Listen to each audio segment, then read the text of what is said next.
I'm gonna make, I said like this, I'll make a bit of a transition because of the fact that um, Monday was Vince McMahon's last um, last episode of Raw, last day in WWE, as the like so, if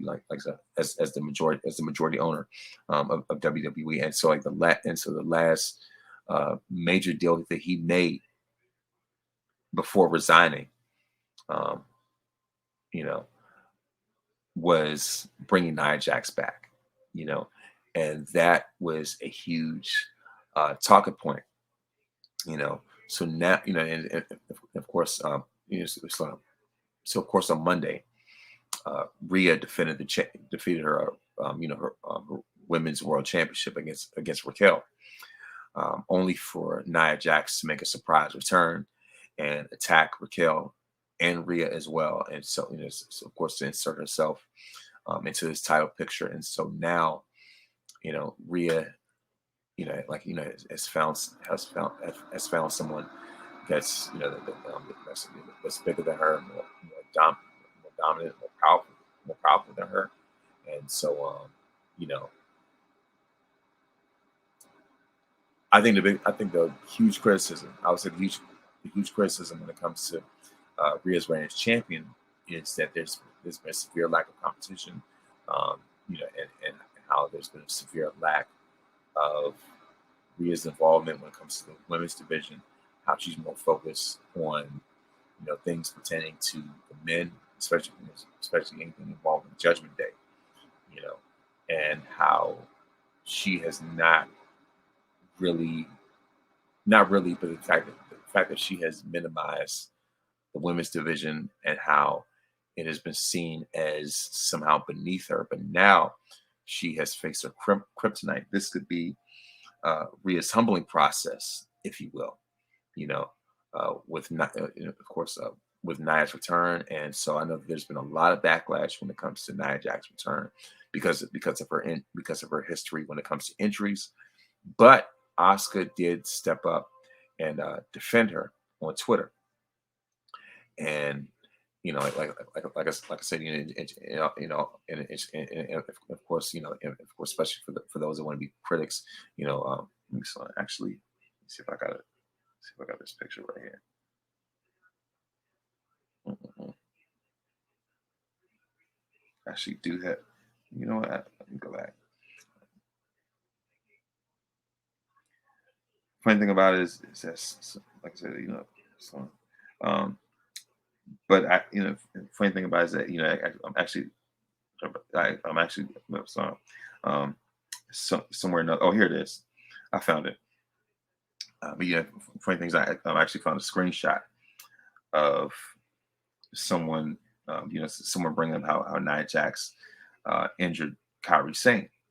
So so of course Oscar claps back and says wrestlers fight knowing that there is a possibility of injury. Kyrie doesn't blame anyone for her injuries. She is not stupid. But are you a victim? You know, and you know, so all I have to say is that not all heroes wear capes, and Oscar claps back and another hater and says that question is rude and bullying. You're hurting her heart with this question. Are you really a person with a heart? If someone who has not been directly harmed by her denies her, I will fight the society for her. If I'm criticized for it, I don't care. You know, um, so of course I think that's so, um, I think that's one of the things that endears so many people to when it comes to Oscar, how Oscar is willing to fight for others in the locker room, how she's willing to fight for other women, and how Oscar is willing to take certain stands and not be afraid of the consequences. Let me see. Here's another one. Let me see. But yeah, actually, you know what? Here's the fact. Here's a tweet right here. Let me go and share this one actually. So,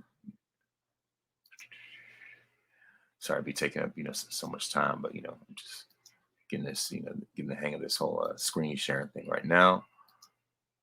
But here it is. Yeah, so of course, there was a fan who replied to Oscar and said, look what she did to you, Frank. Actually, you know what?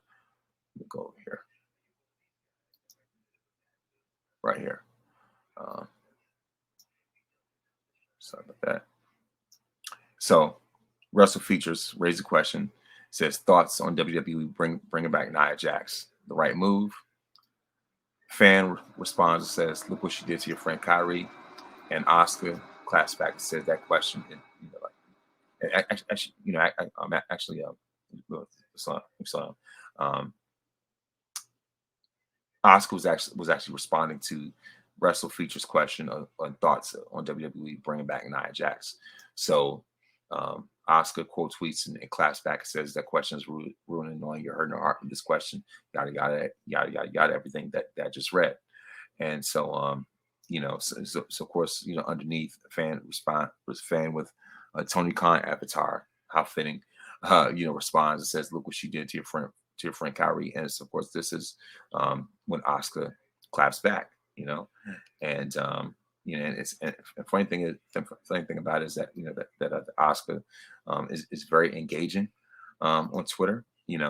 She has no problem choosing violence. In fact, there's somebody else who says Oscar, she has injured so many people.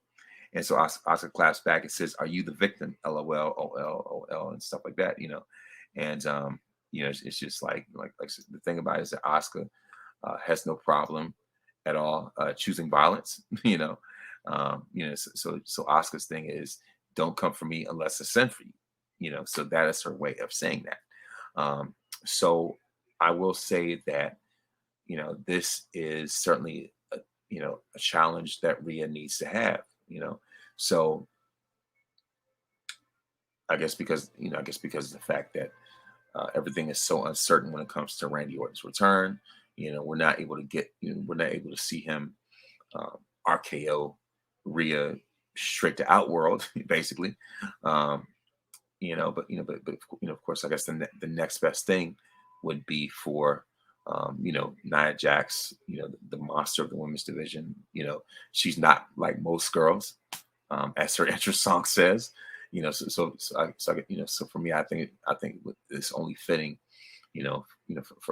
for Rhea to have a challenge like this, and for Rhea to be seen more vulnerable. This is, to me, her humbling process, and it's like I said, you've never seen Rhea in a situation like this all throughout her time as the women's champion, whether it's the Raw Women's Champion, the Women's World Champion, whatever you want to call her, and stuff like that. Yeah. So, I mean, like I said, this definitely poses for a very interesting situation when it comes to the Women's World Championship going into Fastlane. And of course, speaking of Fastlane, I know that I'm going to be watching it at Party